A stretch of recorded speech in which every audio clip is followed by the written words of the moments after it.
Sorry, I could hear the show then. That's not. Look, my name is Ruby Price, and today we are here to review the 2024 Emilia-Romagna Grand Prix. Joining me today, we have Grid Talk and Monkey Seat co-host Tom Horrox. Hi there. And F1 writer Dev Tyagi. Hi, good to be here again. Before we get into the episode, we must thank our sponsor for this episode, Bet Online. Bet Online is your number one source for all your summer sports this season, from MLB, golf, NBA, and NHL playoff stats. All the latest odds, news, and scores available to follow from your favorite teams. Get the latest odds, lines, and matchup. Get the latest odds and lines, including the latest team matchups, player props, and odds on just about every sport out there.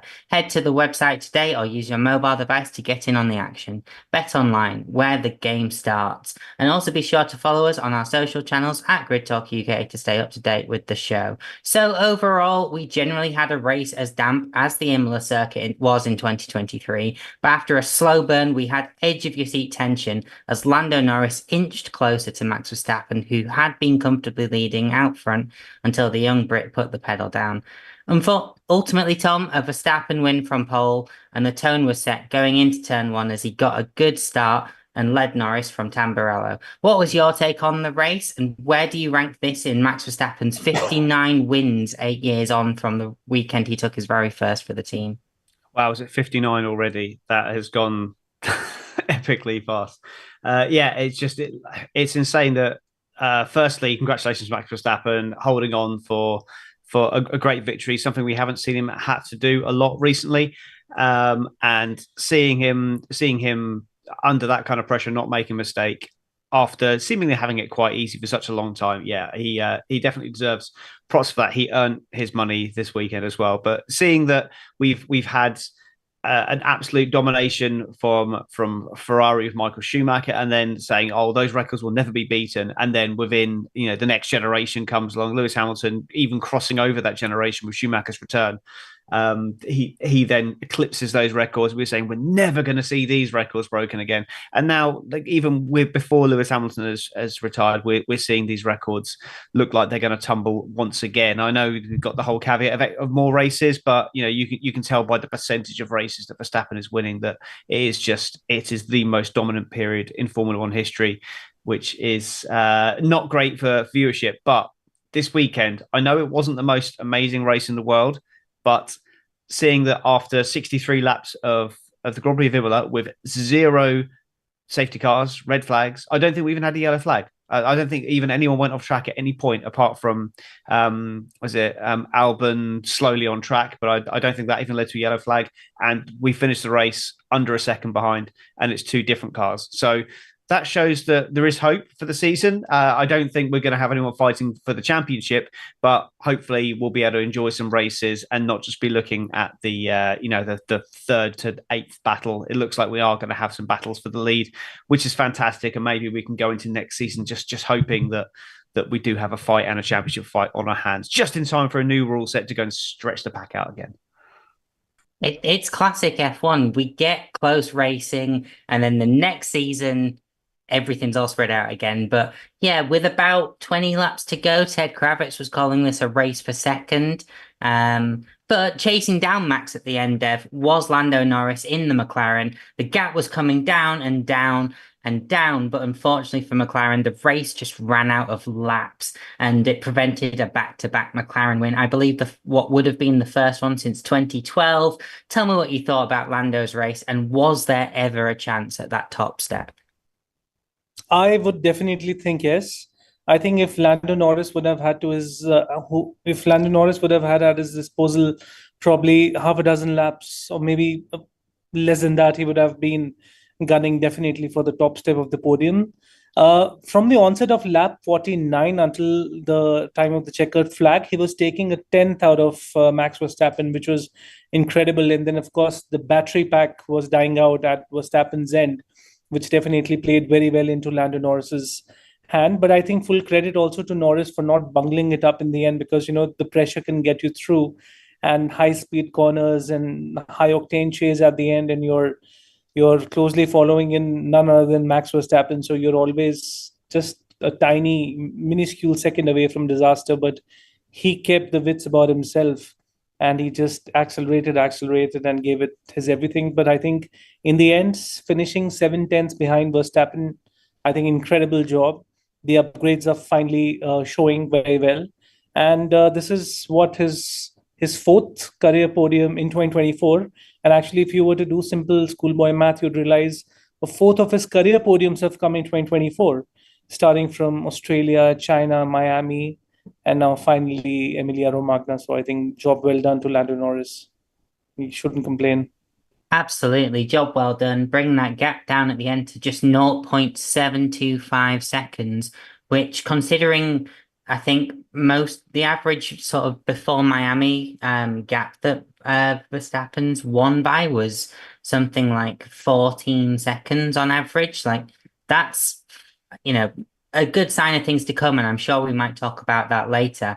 But taking the final step on the podium, Tom, was Ferrari's Charles Leclerc, who twice gained on Lando ahead before ultimately remaining behind the McLaren driver, but being the first Ferrari driver to step on the podium at Imola since Michael Schumacher.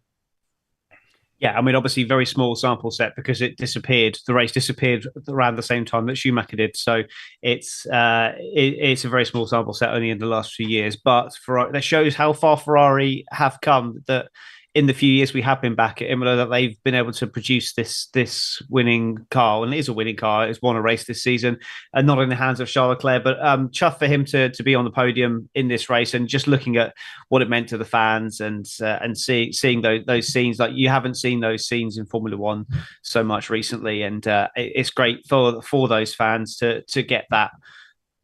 To get that experience of a driver on a podium. I think it was a surprising pace. I think for all the talk before the race was about Ferrari's pace and are they going to be a Red Bull challenger? And I bought into that hype. I thought they were, with the updates that they brought, that they were going to leap ahead of McLaren. It was going to be Red Bull Ferrari with McLaren just bringing up the rear slightly further back.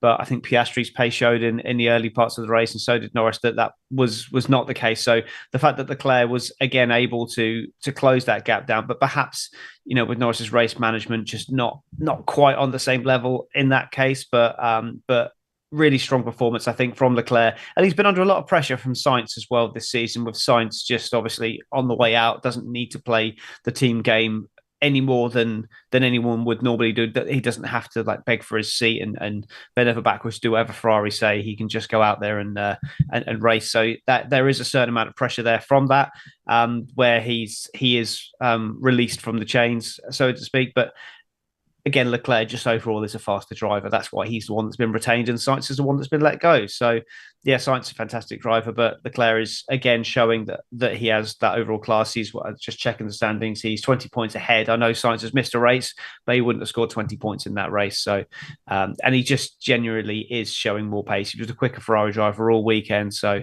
strong performance from Leclerc. I think we've got the three drivers on the podium today. Are the three drivers going to be contending the remaining race victories? Which is an indictment on the second Red Bull driver as well, but I'm not even going to get into that. But no, overall, very, very good performance from Leclerc, and it's going to be good for the rest of the season. Yeah, absolutely. Very strong performance from those top three. Deb, the first of our finishers then to change positions. Oscar Piastri, who'll be regretting the penalty that he picked up in qualifying for impeding Magnussen. He was immediately cut off by both Ferraris off the line, but strategy came into play, and Oscar was able to undercut Carlos Sainz for both drivers to come home P4 and P5 respectively. Yeah, I think eventually a very strong finish for Oscar Piastri, putting the nose of his car ahead of Carlos Sainz, who's been in red hot menacing form this season, may not have been such an easy task. I think in the first half of the race, the kind of pressure that he was putting on the Spanish driver was kind of manic, and Sainz's race was almost, I think, it was falling apart. And then, as you rightly said, that the undercut worked brilliantly into McLaren's favor. They pressurized Ferrari, and I think this race was also, I think, one of the most underappreciated facts was that this race was also high on tire degradation. And I think he looked after his tires very well. He was able to go for, longer stint after that. And then, of course, ensuring that McLaren finished with 30 points on the whole as a team. So I think valuable points there from Oscar Piastri's end. And again, I would say that, if he was not penalized, if he was starting from the front row, possibly it could have been an even higher ending in the end. But that wasn't the case today. But I think he would be contented with what he was able to achieve for the Papaya livery team. Yeah, absolutely. A very strong weekend collectively from McLaren, and what could have been if it weren't for Saturday.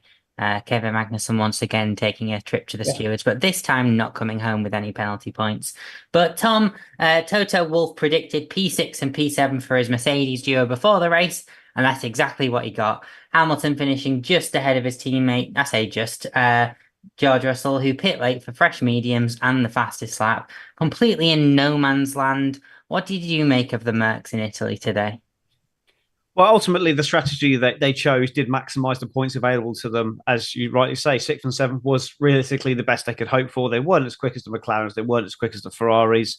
They were quicker than one of the Red Bulls. So sixth and seventh was where they were going to be. So that late pit stop for George Russell to then go for the fastest lap was realistically the only way they could have improved their lot.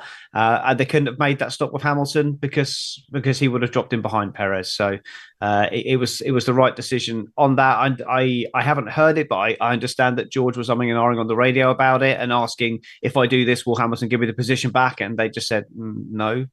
Why would he? So it's fine. It's an extra point for the championship. So he kind of is no real loss for him, but it's bragging rights to finishing behind your teammate. I don't think any of us are going to say that's a vintage Lewis Hamilton performance.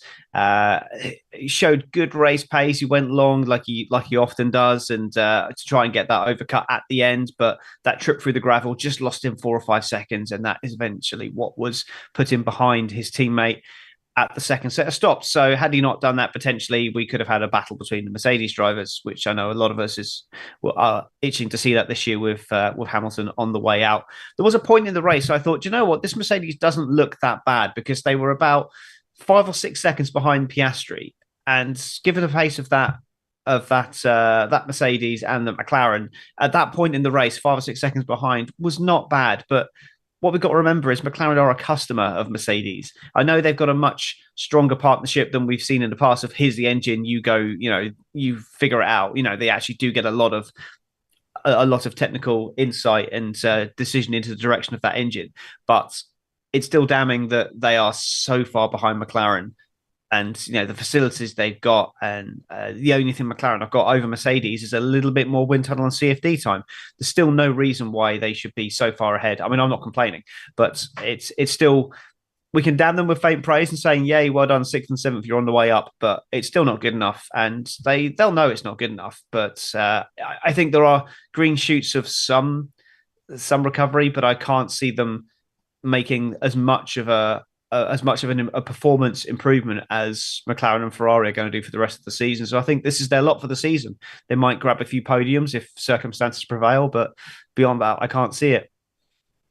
Yeah, they're very much the Alpine of 2022, I would say, of like being so far off the top teams that, this is kind of the best that they're going to get, but only ever having a chance of higher if something goes wrong ahead. But they'll certainly take, I think, P6 and P7 over what they had the last time we were in Imola, which of course was the location of my unfortunate grid talk bet. Some of the Tom, you've got a 2-0 record so far now with this. But yeah, don't. One of them was a lap down. One of them was P8 or 9. It didn't look like one was going to win. And now they're doing better than that, and they're still not going to win. But let's have another look at another driver who's probably never going to get another win again in Formula One.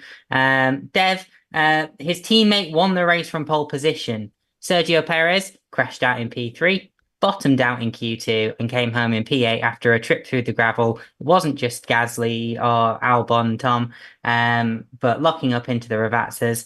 Just not really a good weekend for the Mexican in Imola, was it, Dev? No, not at all. Actually, now it's been 2 Grand Prix on the trot where we haven't seen Perez making it to any step of the podium, let alone the win. At Miami, he finished 4th, which was behind Leclerc. Today, he's finished P8. And I think there have been many instances in the past where the Mexican driver has made life difficult for himself. And I just can't imagine that, when you're driving such a rapid car like Red Bull, how can you not, make it to Q3? That should be like an inveterate habit, but that's not the case for Perez. And but I would say a bold call there to say that he would not be contending for any victories.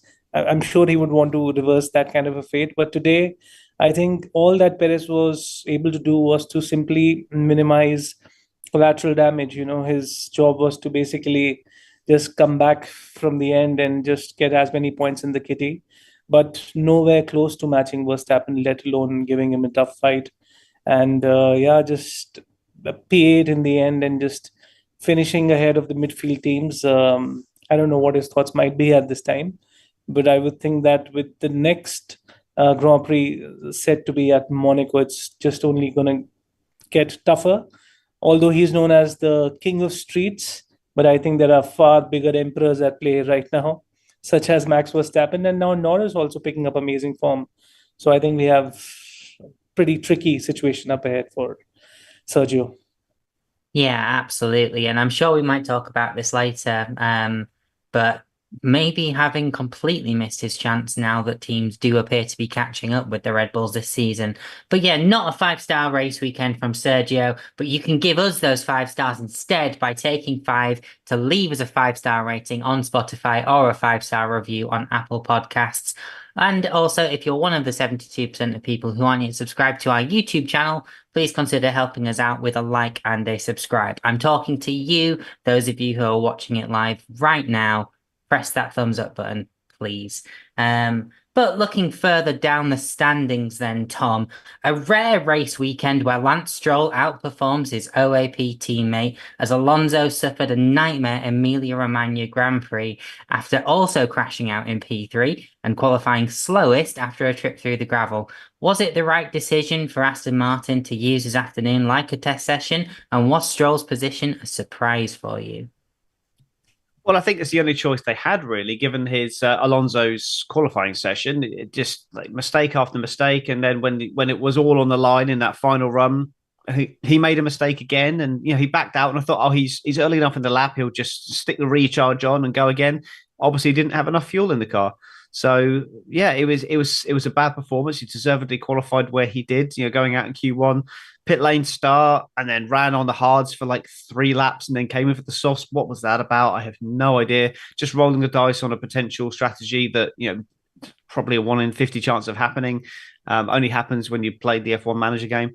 And then from there, just not doing anything. It was a test session, like you said. I mean, they've one good thing is he's had lots of running in clear air so that he can test these new upgrades and just they can really get a benchmark on them. But yeah, Lance Stroll, he wasn't quicker than Alonso. He was just making less mistakes. And a race weekend where we see Fernando Alonso make 4 or 5 errors is unheard of. I don't think it's a sign that he's finally gone over that peak and he's starting to slip down the hill into mediocrity. I don't think that at all, but it's definitely a difficult weekend for him. So he's got to watch it. And I mean, 33 points. I don't know what he had this time last year, but it was a hell of a lot more than that. And Lance Stroll, 22 points behind him. So that's kind of like that's Vettel Stroll levels of domination and Perez Stroll levels of domination. So it's still beating your teammate, which is all he needs to do realistically. And they're not going to get rid of him because if he does start going downhill, they'll just say, "Oh, look, Stroll's finally realizing his potential. We're letting him down."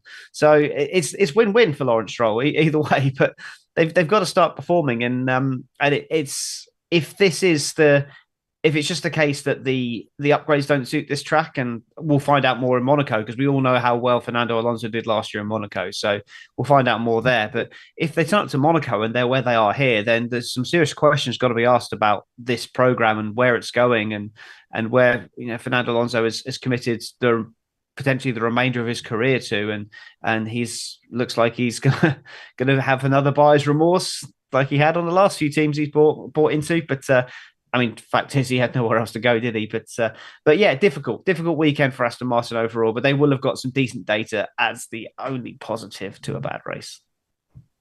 Breaking news: Fernando Alonso signs new contract with Alpine. Again, no, absolutely, I can't see that bridge being unburnt a third time. But Dev, one driver who has had a good race weekend, most people will agree, is Yuki Tsunoda, who rounded out the top 10 in his V-carb for the final points position. His teammate, who got stuck behind Perez at the start, came home in P13. Is it a strong weekend for V-carb or a bit of a mixed bag with one driver bringing home points? I think it's a very strong weekend specifically for Yuki Tsunoda, and of course with Ricciardo not finishing in any points whatsoever, mixed bag of a result overall for the team. But Yuki, in particular, was flying after his first stop, after the change in tire, and I think there was this extremely ballsy move he executed on. I think it was one of the Alpines, and then it was first immediately on Nico Hulkenberg soon as he came out of the pits, and after that he was involved in a 2-lap intricate battle with Zhou Guanyu. And then he was really fighting hard for his track position. And I think to be able to finish just behind Lance Stroll should be considered something worthy of applause. And especially it's not been a great season entirely for the team because Ricciardo has not been in a position where he's been able to deliver anything stellar or even anything close to that end. So I think the bulwark of scoring points has been carried out rather dutifully and ardently by Yuki Tsunoda, who happens to be P10 on the driver's standings. He already has 15 points to his name. He's not driving the fastest car out there. And he has consistently outperformed his teammate on most Saturdays. So I think full credit to Yuki and solitary point, but I think they would take it. Absolutely. It's all about picking up these solitary points when you can, when you are one of those teams where the single point will make the biggest difference. And that is generally that, bottom part of the constructors. But, picking up those points here and there, that's all going to add up when it comes to Abu Dhabi. And, you lose your championship by a matter of 8 points. But Tom, another weekend for Haas where their Saturday goes much better than their Sunday. Both Hulkenberg and Magnussen finishing out of the points, but some much cleaner moves from K-Mag, who can't afford to continue his aggressive driving from Miami at this point. No, there was one moment I thought, oh, this is the moment. This is it. This is where it's going to happen. He was up the inside. I can't remember, was it Ocon maybe? He was up the inside of and then just backed out of it. I think Kevin Magnussen wouldn't have, of 3 races ago, wouldn't have backed out of that one. But when you look at it, yeah, Hulkenberg's qualifying is epic this season and last season. He's clearly shown that he's still got that one lap pace, which is normally the thing that tends to go when you're kind of out of practice with Formula One. That's the first thing that goes, and then it's the experience and the race pace that continues. But Hulkenberg's still absolutely got that fire in his belly for that, for want of a better phrase, ball to the wall qualifying lap, and so the team is not in a point scoring car, let's be honest. And in a track that you can't really overtake, Hulkenberg qualifying high, there's an outside chance of some points there. We've had very little in the way of retirements. But in the end, finishing 11th and 12th is kind of where Haas are. In a race with a couple of retirements, 11th and 12th is really all they can hope for. I know it's no points, but a couple, two more retirements and they've got a double points finish. And it's not beyond the realms of possibility on this track for us to have a handful of retirements. So they did all they could do. And for Magnussen to finish just one position behind his teammate, given the polar opposite qualifying sessions that they had, it's a pretty strong performance from him. So I think both drivers can hold their head high this weekend. They did everything they could. I couldn't see anything that either of them could have done better.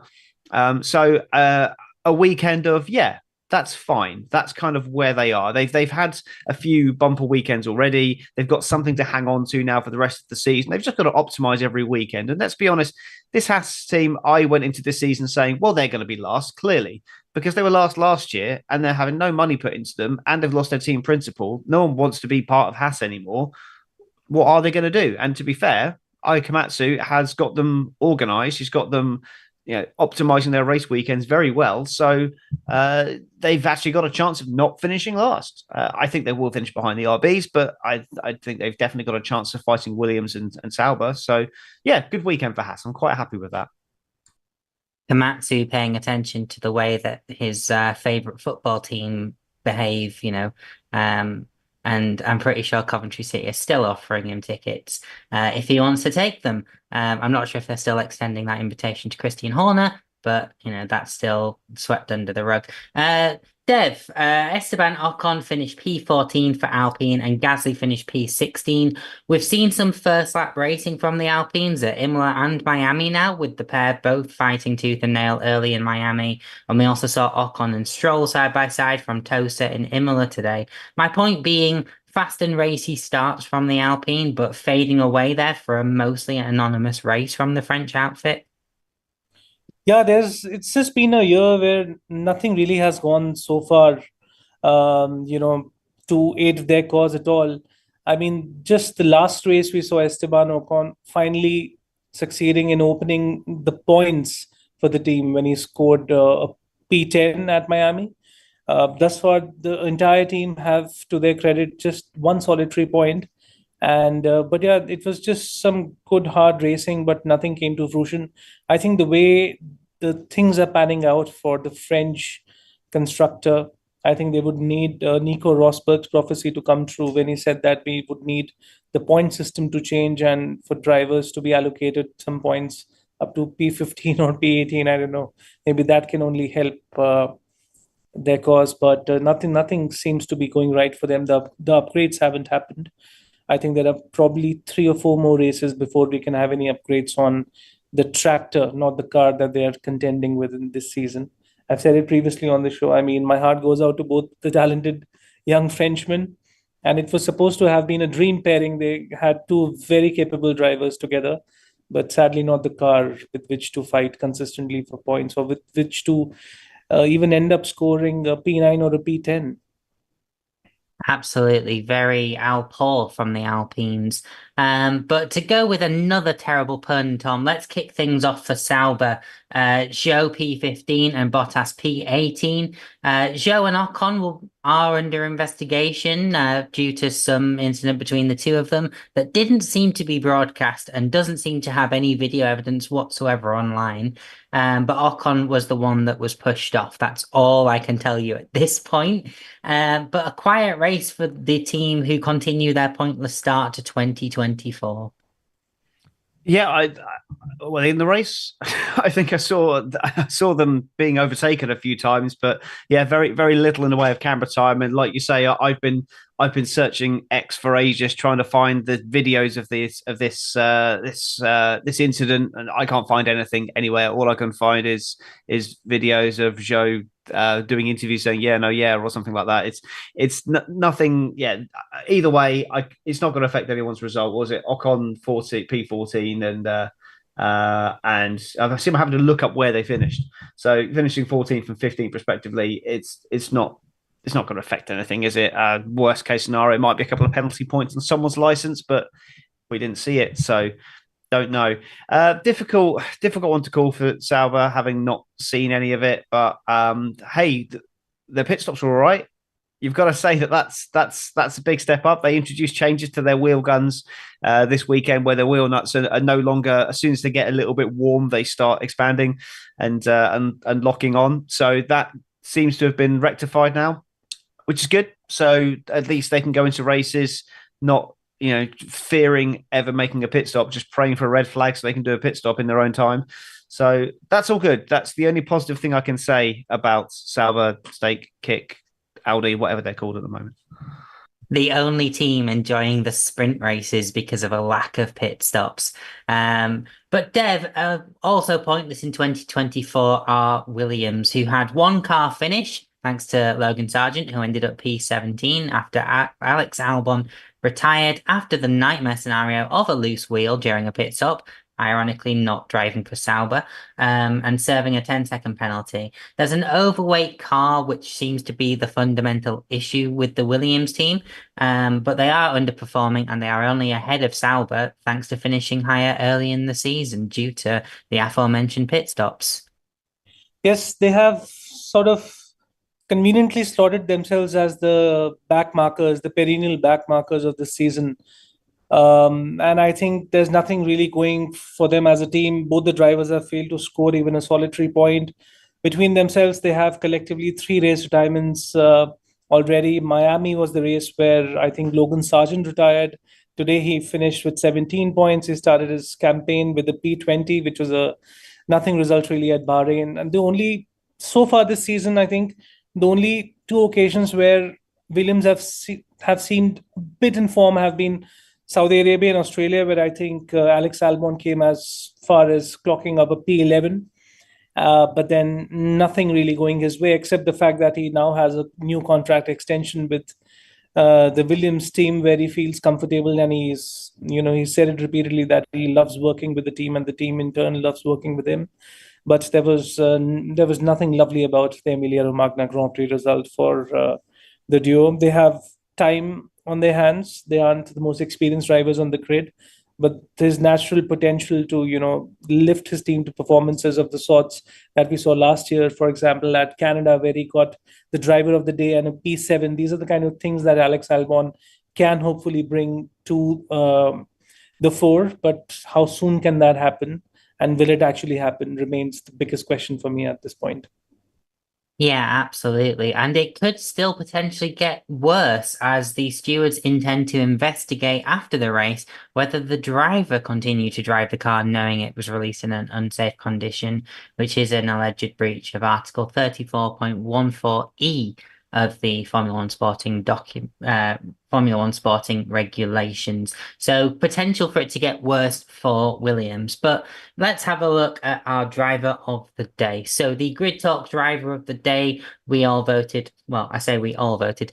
Grid Talk voted overwhelmingly for Lando Norris. Now, Tom, do you agree with this? Your T-shirt suggests yes, but there might have been other drivers who you believe had a stronger race. Oh, typical British bias, honestly. I'm always saying that Lando Norris is driving today, but that's because I'm incredibly biased. But I would say that for once, the winner needs to get some props for the performance. And Max Verstappen, under huge pressure, held on well. So I would say props to him as well. But I would say overall, yeah, it has to be Lando Norris because, well, he looked after his tyres better and gave us a grandstand finish. So that was fabulous to watch. Yeah, absolutely. I voted for Max Verstappen. It might surprise a few of our regular listeners to know. But Dev Tyagi, did you agree with Grid Talk that Lando Norris was the driver of the day, or do you have someone else in mind?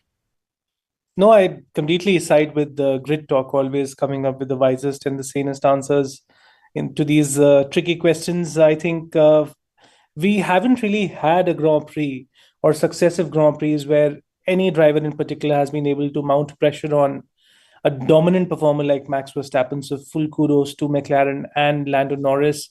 As we discussed earlier, Tom, yourself, and I, that if he would have had at his disposal maybe half a dozen more laps or even fewer, who knows, he would have been the person standing on the top step here at Imola, and that would have been a brilliant victory.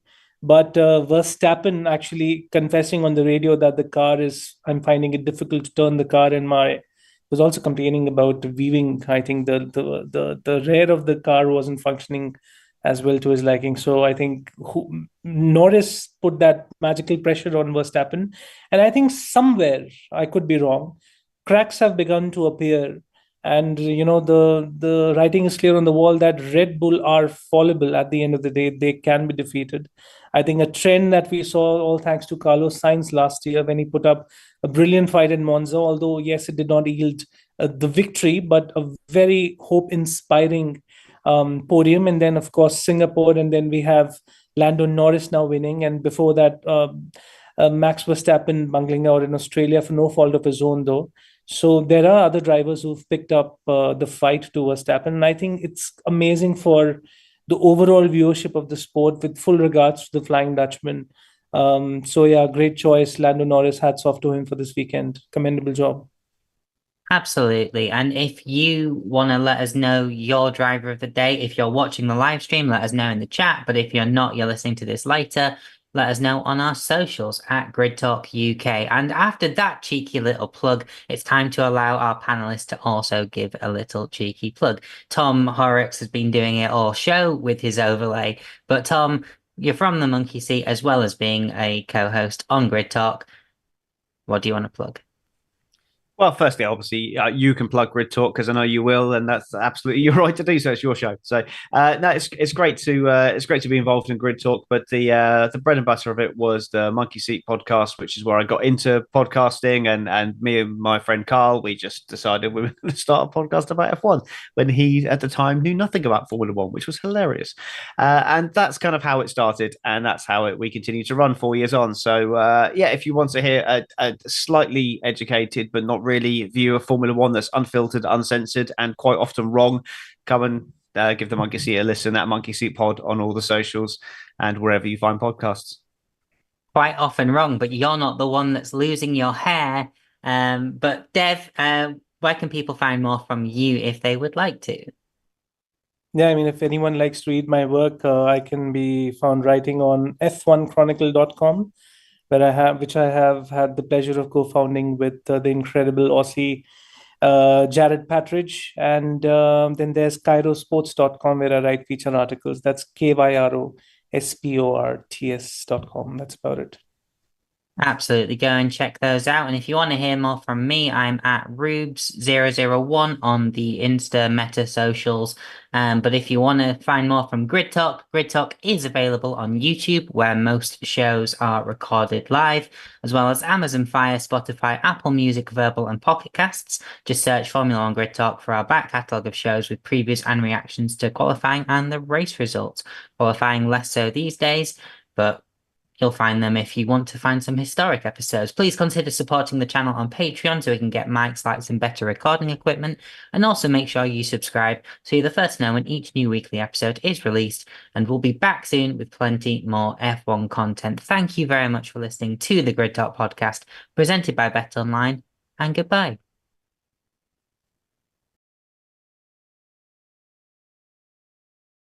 And we're going to jump straight from that into some questions for this post show. You've been quite active in the chat for us. Let's start off with this question from Jared Bradley. I'm going to open it up to the floor. So either of you who want to take it, go for it. But given how close the top 4 teams were today, do you expect Imola to be an example of the racing we'll see for the rest of the season? Or is this an abomination and will Red Bull disappear again? Well, I can take it if you want, Dev. Basically, yeah, I think it's. I I think this is 2 races in a row where the Red Bull just hasn't seemed to, for some reason, get the car into the correct window. There will be times when it will just land on the track and just run, and it will be just perfect and unbeatable. So I don't think it's going to be the case for every race this season, but it's shown that there will be races where we are going to have a fight.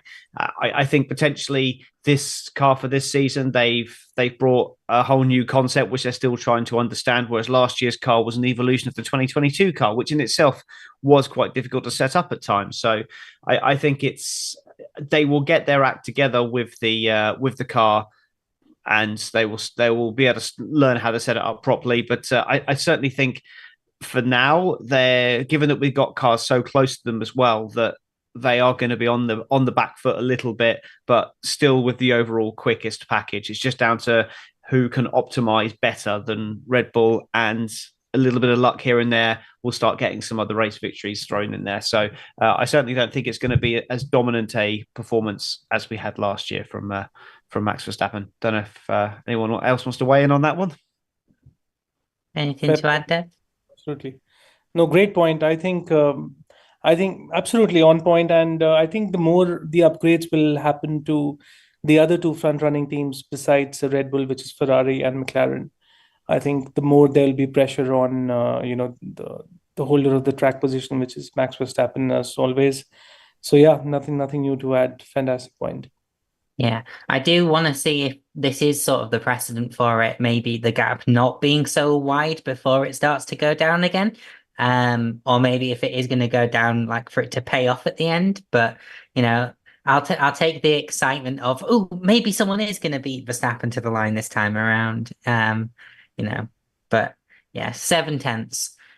That's a lap. Like maybe if he'd been in DRS at the end of lap 62, but a question from Buttercream Fiend. Are Aston giving Alonso the riskier strategies in order to give Lance a better year? Let him beat a teammate to rescue his reputation as an absent-minded spoon. I love that. Asking the true questions that we don't want to ask on the main show. The true questions. Yeah, absolutely. No, I think Alonso's just taken out finance on new wheelchair. He's getting that old, so no. I don't think he's getting I don't think Stroll's getting the preferential strategy. I think just Aston Martin, they're not as competitive, so they're having to take more risks, and probably Alonso is the driver you would give that strategy to, because you ask Lance Stroll to do something extraordinary, and it just won't happen. So you're going to give that to Alonso to do. But I just think they're a little bit desperate. They're rolling the dice more because the car's not as competitive as it was last year, and Daddy Stroll needs more trophies in that cabinet. And at the moment, they couldn't look further away from a podium unless they were the other team beginning with A. So I just think it's just a little bit of desperation from Aston Martin. They've invested a lot in those trophy cabinets, Tom. It would be a shame for them to remain empty. Dev, what do you think about this? For me, it's a bit like how Mercedes were gambling on strategies, using, as Tom suggested, the more experienced driver to make the change because he's the one that's going to recognize what a good car should be. What do you think about Aston Martin with Alonso? Is it because they just don't have the car that they had last season? I think absolutely. I completely side with Tom's point there, because I think last year the AMR 23 was a far more faster and a dominant car, exemplified by the fact that at Bahrain, Saudi Arabia, and Australia, Alonso actually struck a hat-trick of podiums, which was one of the most underappreciated facts at that point in time, because Verstappen was winning everything. But this time around, I think, as recently seen at Imola, where he was relegated at the back of the grid and the car not performing well, and of course, he also making a lot of errors. I think there have been a few problematic areas, and I think he has been shouldering the lion's share of point scoring. So I think for them to be considered as a very mighty front-running team, which is catching up, which is attempting to catch up the likes of McLaren or Ferrari in the longer run as the season pans out, it will have to be Lance Stroll who will have to really rise to the occasion, because Alonso really has nothing left to prove to anyone, except for the fact that he may want to win a couple of more Grand Prix. And he did come mighty close to that last year. But this year, they don't have the fastest car, that's for sure. Yeah, so it'll be interesting to see what happens in the next couple of races. Yeah, absolutely. They were a team that, if they could have continued the momentum that they started with last season, you might have seen that eventual win show up. But at the minute, it still looks like his most recent win's going to remain 2013, I want to say. But we'll take this question from Jared Bradley. Great points from Dev about the point system. How does the Grid Talk team feel about extending the points down to 12, 15, all finishers down to 20?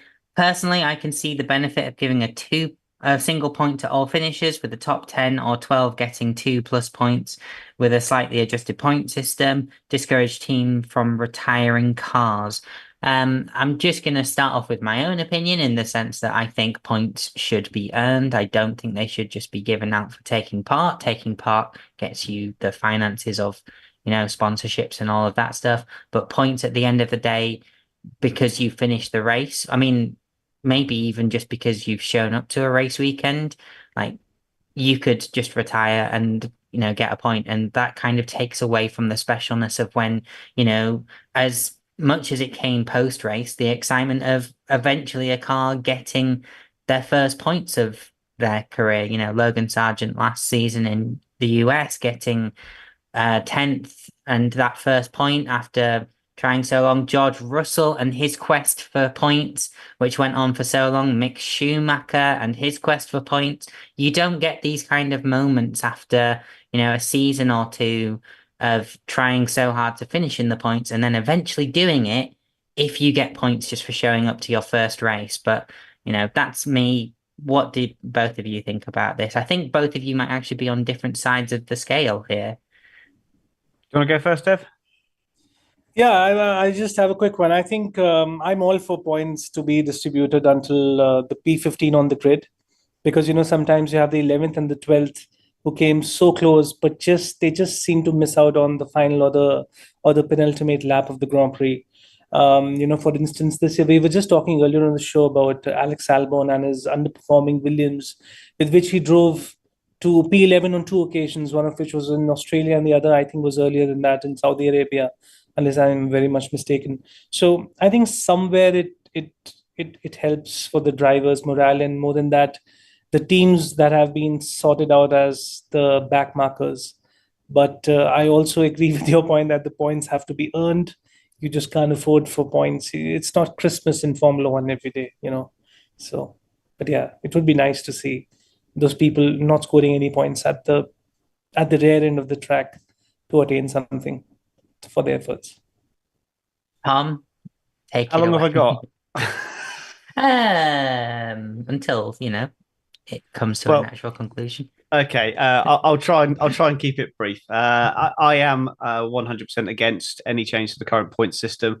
I understand the benefits of changing that system. Now I know the current proposal is to change it to the top six remain the same, and then from seventh downwards it's then 6, 5, 4, 3, 2, 1 instead of 6, 4, 2, 1 to allow points down to 12, because the best 5 teams monopolize the points. I fully understand that, but if you take points down to 6, it just means that the RBs will pick up a couple of points instead of the Aston Martins. Or what I like about this current system is that people do have to fight for something. And what you've got at the moment, you do have a system beyond that. It's not just you don't get anything for 11th place. You get an 11th place, which then slots into your tally for the season. And then at the end of the season, as I say, if there's teams with very few points, the team with the most 11th places will get that position. It's like goal difference in football, for want of a better phrase. And what I love about this current point system is that you will get, if you've got a team like Williams this season that are a little bit cast adrift, or a couple of teams that are cast adrift, they've got absolutely nothing to race for. They may as well pack up and go home. There's the odd race they might get a point here or there, but with this current system, on that day of days, when they get that individual point, they've got something to hold on to and something to fight for the rest of the season. You see a situation where Williams got a hatful of points where they, in the race that was never a race in Spa, George Russell getting a second place. And that just put Williams in this 7th place position that they could just hang on to for the rest of the season in a car that was never going to score points. So that's what I love about this system. If you want points down to the end, like with qualifying, if you line the cars up in order of fastest to slowest, and then you're surprised when there's no overtaking. If you give points all the way down, all you're going to do is set the positions where they are. If you limit those points, we used to have points for the top 6 only, and again, I'm not massively against that either, because then you've got these people fighting for those individual points, and if you've got to fight for those points, that's better. If you're just awarding points down to the teams that are better, then you've got the bottom 3 teams that are just like, well, what about us? We need points as well. So I'm dead against it. Like, the whole point system in Formula One it's simple. It goes across multiple categories of motorsport, not just internal combustion racing. You see it in Formula E as well. You see it in other forms of motorsport, and I really like it. And the trouble is, you watch other formats like IndyCar, and I have no idea the point system of IndyCar. I watch it quite frequently, but I have no idea how it works. You look at the Indy 500. There's points for they award points for how many laps you lead, and all. It just becomes farcical. The one thing I will say, especially with this Indy 500 running at the moment, that at least they've got rid of double points, because that is just farcical. But I'm very much digressing here. But again, we've seen as we've been messing around with it. I can just about get on board with the fastest lap point. Just about, but I'm still. If that was abolished, I wouldn't be annoyed at all. I don't want points for pole position. It's not racing. That's just the performance. That's the spectacle of racing hard. I love that part of it. So for me, everything needs to stay as it is. Don't break it. It's not broken. Don't fix it. The only scenario I can see the points extending beyond the top 10 places is if we had 24 cars on the grid. If we had 2 more teams come in, I could just about get on board with 12. With top 12 finishes, but it should be half the grid, in my opinion. Tom Horrocks hitting us with the back in my day. You only got points if you're in the top 6. Old men screaming at clouds. Old men yells at the cloud.